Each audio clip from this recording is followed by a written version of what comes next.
আজকের ক্লাসটি ইংরেজিতে কথা বলা শেখানোর দ্বিতীয় দিনের ক্লাস।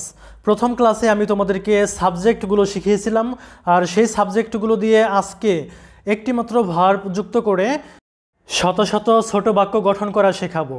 এখানে লক্ষ্য করো, এই ভার্বটি আগে শিখে নাও।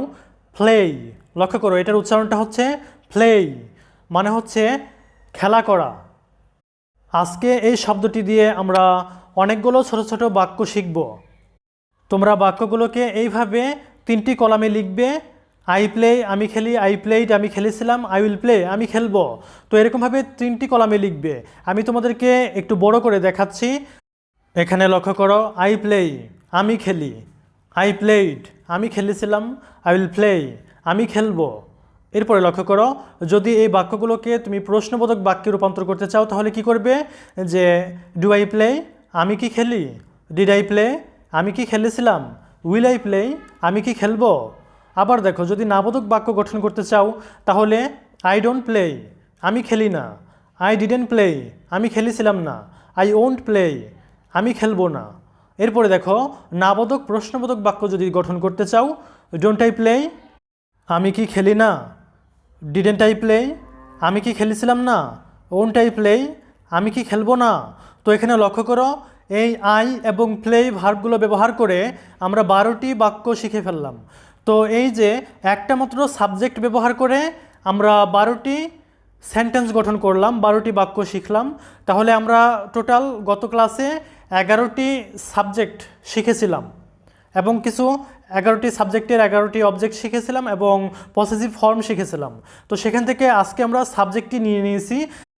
প্লে ভার্বটি দিয়ে যদি আমরা এই 11টি সাবজেক্ট দিয়ে এভাবে বাক্য গঠন করি তাহলে আমাদের 132টা বাক্য শেখা হয়ে গেল। এবার লক্ষ্য করো, আমরা যদি প্লে ভার্বটিকে সরিয়ে এখানে অন্য একটা ভার্ব বসিয়ে দেই তাহলে আমাদের আরও 132টি বাক্য শেখা হয়ে যাবে। তো এরকমভাবে আমরা 10টি ভার্ব যদি শিখে নেই, 10টা শব্দ যদি শিখে নেই তাহলে আমাদের 1320টি ছোট বাক্য শেখা হয়ে যাবে। তোমরা ভিডিওটিকে সম্পূর্ণরূপে দেখো, তাহলে তোমরা ভালোভাবে বুঝতে পারবে। তো চলো ভিডিওর বাকি অংশ শুরু করি। লক্ষ্য করো, আমরা একটু আগে I play, I played, I will play এভাবে আই দিয়ে বাক্য গঠন করেছিলাম। তো এবার আমরা আই এর জায়গায় অন্য একটি সাবজেক্ট ব্যবহার করব। আই এর পরে যে সাবজেক্টটি আমরা শিখেছিলাম উই, উই অর্থ আমরা, এই উই ব্যবহার করব। আর প্লে, প্লে অর্থ জানো যে খেলা করা, তাহলে উই প্লে, লক্ষ্য করো উই প্লে আমরা খেলি। তারপরে উই প্লেড আমরা খেলেছিলাম, উই উইল প্লে আমরা খেলবো। এরপরে লক্ষ্য করো, ডু উই প্লে আমরা কি খেলি, ডিড উই প্লে আমরা কি খেলেছিলাম, উইল উই প্লে আমরা কি খেলবো। উই ডোন্ট প্লে আমরা খেলি না, উই ডিডেন্ট প্লে আমরা খেলেছিলাম না, উই ওন্ট প্লে আমরা খেলবো না।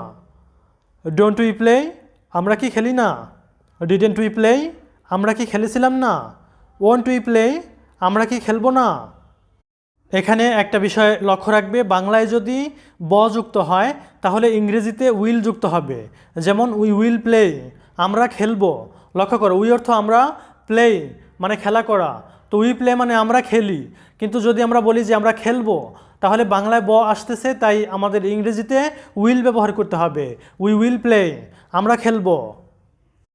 এরপরে আমরা কি করব, যে বাকি যে সাবজেক্টগুলো আছে সেগুলোকে চেঞ্জ করে লিখব। এখানে যেমন আই চেঞ্জ করে আমরা এখন উই ব্যবহার করতেছি।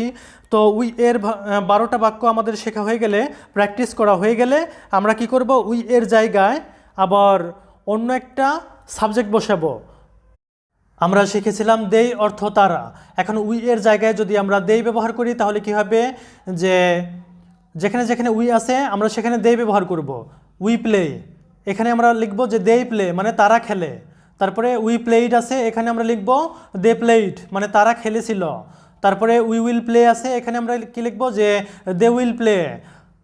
দে অর্থ কি তারা, তাহলে কি হবে, যে তারা খেলবে, এরকমভাবে হবে। তো এরকমভাবে যেই যে জায়গায় আমরা উই ব্যবহার করেছি সেখানে আমরা দেই ব্যবহার করব। দেই দিয়ে প্র্যাকটিস করা হয়ে গেলে তারপরে আবার দেই চেঞ্জ করে, সাবজেক্টটা চেঞ্জ করে আমরা হু লিখব। যে হু অর্থ কি কারা, যে হু প্লে কারা খেলে, হু প্লেইড কারা খেলেছিল, হু উইল প্লে কারা খেলবে। এরকমভাবে 12টা বাক্য সবগুলো প্র্যাকটিস করবে। সবগুলো প্র্যাকটিস করার পরে আবার সাবজেক্টটা চেঞ্জ করবে। সাবজেক্টটা চেঞ্জ করে তারপরে শেষে আবার প্র্যাকটিস করবে। এখানে লক্ষ্য করো যে হি অর্থ হচ্ছে সে, তো প্লে অর্থ খেলা করা, তাহলে সাবজেক্ট যদি আমরা হি ব্যবহার করি তাহলে হবে হি প্লেইজ সে খেলে, হি প্লেইড সে খেলেছিল, হি উইল প্লে সে খেলবে। তো এখানে লক্ষ্য করো যে হি প্লেইজ হয়েছে প্রথম কলামে, কারণটা হচ্ছে subject third person singular number হলে, অর্থাৎ থার্ড পারসন একজন হলে ভার্বের শেষে এস বা ইএস যোগ করতে হয়। তবে থার্ড পারসন কি সেটা বুঝে নাও। বক্তা যখন নিজের সম্পর্কে বলে আই বা উই সেটা হয় ফার্স্ট পারসন, আর বক্তা যখন শ্রোতাকে বলে ইউ সেটা হয় সেকেন্ড পারসন, বাদ বাকি সব থার্ড পারসন।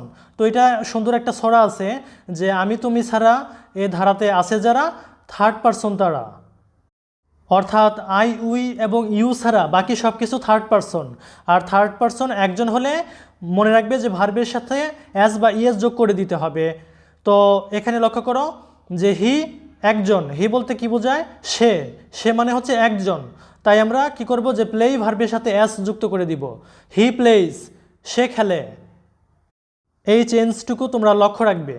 আর কখন এস কখন ইএস যোগ করবে সেটা লক্ষ্য করো।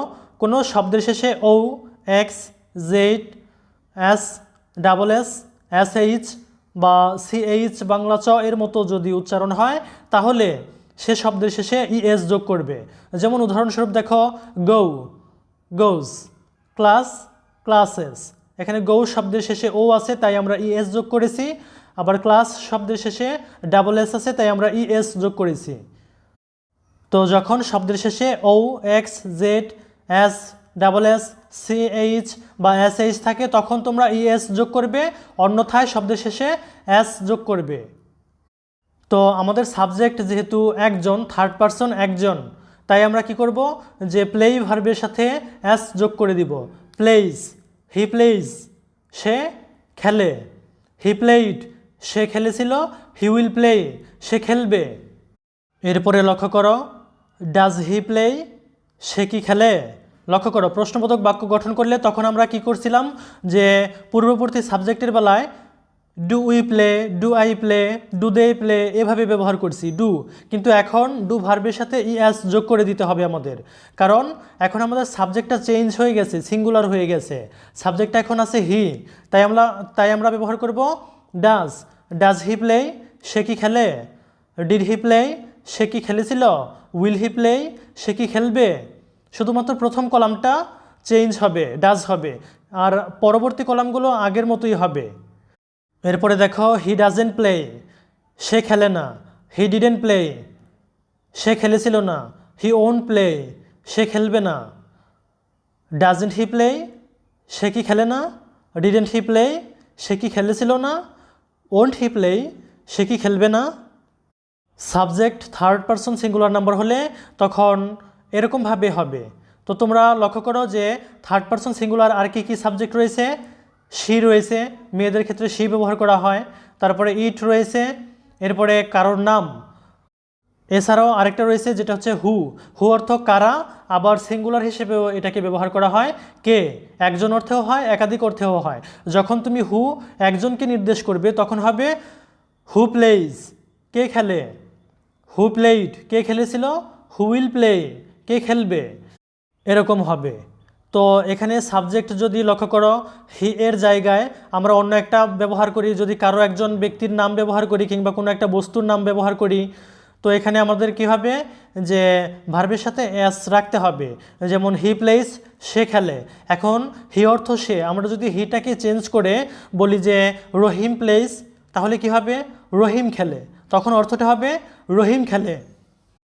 এরপরে দেখো যে দ্বিতীয় কলামে যদি বলি যে হি প্লেইড সে খেলেছিল, তো এখন আমরা যদি বলতে চাই যে রহিম খেলেছিল তাহলে কি করতে হবে হিটা বাদ দিয়ে এখানে রহিম বসাতে হবে, রহিম প্লেইড রহিম খেলেছিল, আবার রহিম উইল প্লে রহিম খেলবে, এরকমভাবে হবে। তো এরকমভাবে এই যে সাবজেক্টগুলো তোমরা গত ক্লাসে শিখেছিলে এই সবগুলো সাবজেক্ট দিয়ে তোমরা প্র্যাকটিস করবে। এইভাবে প্র্যাকটিস করে এটাকে মুখস্থ করে নিবে, তাহলে দেখবে যে তোমরা যে কোনো বাক্য এভাবে গঠন করে ফেলতে পারবে, শুধুমাত্র এই সাবজেক্ট চেঞ্জ করে এবং ভার্ব চেঞ্জ করে। এখানে যে প্লেই ভার্বটা আছে এটাকে চেঞ্জ করে আমরা যদি অন্য কোনো ভার্ব ব্যবহার করি, ধরো যে তুমি বলবে সে লেখে, লেখা ইংরেজি কি রাইট, তাহলে তুমি কি করবে যে হি রাইটস, সে লেখে। এখানে প্লেস আছে, প্লে ভার্বের সাথে অ্যাস যুক্ত, তো এই প্লেটা বাদ দিয়ে তুমি কি করবে, শুধুমাত্র রাইট ভার্বের সাথে অ্যাস যুক্ত করে রাইটস লিখবে। হি রাইটস, সে লেখে। আই রাইট, আমি লিখি। উই রাইট, আমরা লিখি। তো আমি তোমাদেরকে এখানে 10টা ভার্ব বাংলা অর্থ এবং উচ্চারণ সহকারে দিয়ে দিচ্ছি। তোমরা এই 10টা ভার্ব চেঞ্জ করে তারপরে প্র্যাকটিস করবে, ভালোভাবে প্র্যাকটিস করে মুখস্থ করে ফেলবে।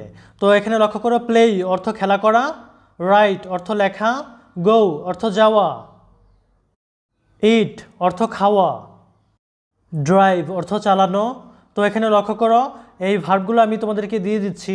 এই যে পাস্ট টেন্সগুলো, পাস্ট ফর্মগুলো দেখতে পাচ্ছ দ্বিতীয় কলামে, এইগুলো হচ্ছে তোমাদের পাস্ট টেন্স। তো এই পাস্ট টেন্সগুলো ব্যবহার করবে দ্বিতীয় কলামে, অর্থাৎ যেখানে প্লেইড ব্যবহার করা হয়েছিল সেখানে তোমরা যখন অন্য ভার্বগুলো ব্যবহার করবে তখন এই দ্বিতীয় কলামের ভার্বগুলো ব্যবহার করবে, এবং তৃতীয় কলামে যথারীতি ওই উইল ব্যবহার করে দিবে, মূল ভার্বের সাথে উইল ব্যবহার করে দিবে।